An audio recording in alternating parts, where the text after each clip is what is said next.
Hello friends, welcome to Copenhagen. ইউরোপের সবচেয়ে সুখী এবং সবুজ নগরীগুলোর একটি হলো এই কোপেনহেগেন। শহরের প্রাণবন্ত পরিবেশ, সাইকেলের রাস্তা এবং সমৃদ্ধ ইতিহাস কোপেনহেগেনকে করেছে এক অনন্য গন্তব্য। বেশ কিছুদিন আগের আমাদের কোপেনহেগেন ট্যুরের কিছু স্মৃতি শেয়ার করব আপনাদের সাথে। তাছাড়াও থাকছে কোপেনহেগেনের শহুরে জীবন, ইতিহাস ও সংস্কৃতির গল্প। কোপেনহেগেনের জীবনযাত্রা খুবই সুন্দর এবং পরিবেশ বান্ধব। এটি বিশ্বের সুখী দেশগুলোর মধ্যে অন্যতম। কোপেনহেগেন হলো সাইকেল প্রেমীদের স্বর্গ। এখানে প্রায় 40% লোক সাইকেল ব্যবহার করে প্রতিদিন তাদের কাজের জায়গায় যায়। শহরের প্রতিটি সড়কেই রয়েছে নির্দিষ্ট সাইকেল লেন। মজার ব্যাপার হলো কোপেনহেগেনের সাইকেল চালানোর রাস্তা এতটাই সুগঠিত যে এখানে আলাদা সিগন্যাল সিস্টেম রয়েছে শুধুমাত্র সাইকেল চালকদের জন্য। কোপেনহেগেনের কোলাহলমুক্ত জীবনযাত্রা এবং পরিচ্ছন্ন রাস্তা শহরটিকে করে তুলেছে গ্রিন লিভিং এর অন্যতম উদাহরণ। কোপেনহেগেনের সংস্কৃতিতে রয়েছে শিল্প, সৃজনশীলতা এবং আধুনিকতা। এখানকার মিউজিয়ামগুলো যেমন national gallery of Denmark, Danish design museum এবং লুইজিয়ানা মিউজিয়াম অব মডার্ন আর্টে আপনি পাবেন শিল্প ও সংস্কৃতির সমৃদ্ধ সংগ্রহ। শিল্পের প্রতি ভালোবাসার কারণে কোপেনহেগেনের রাস্তাগুলিতে আপনি পাবেন অনেক স্ট্রিট আর্ট ও গ্রাফিতি, যা শহরের উন্মুক্ত সৃজনশীলতার প্রতীক।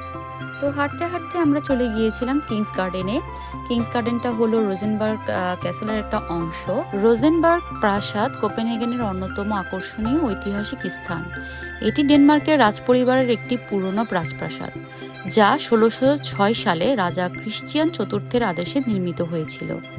এই রেনেসাঁ শৈলীর প্রাসাদটি মূলত রাজপরিবারের গ্রীষ্মকালীন বাসস্থান হিসেবে ব্যবহৃত হয়, কিন্তু এখন এটি একটি জাদুঘরে পরিণত হয়েছে, যেখানে ডেনমার্কের রাজপরিবারের অনেক মূল্যবান ঐতিহাসিক নিদর্শন সংরক্ষিত রয়েছে।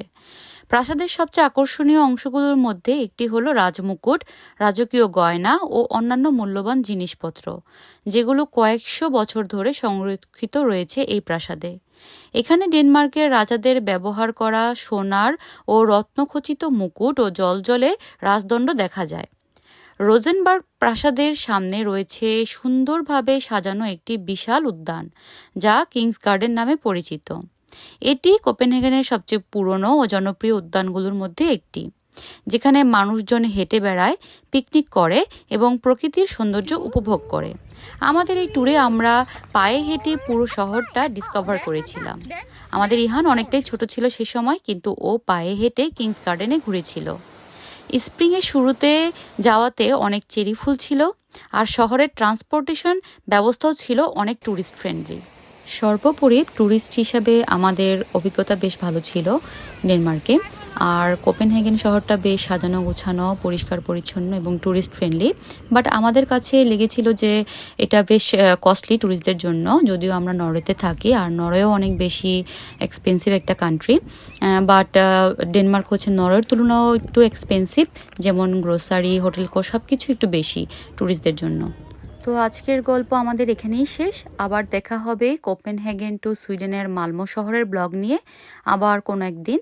আর এই ব্লগটা কেমন লাগলো জানাবেন আমাদেরকে কমেন্টের মাধ্যমে, আর লাইক শেয়ার দিয়ে আমাদের পাশে থাকবেন। ধন্যবাদ।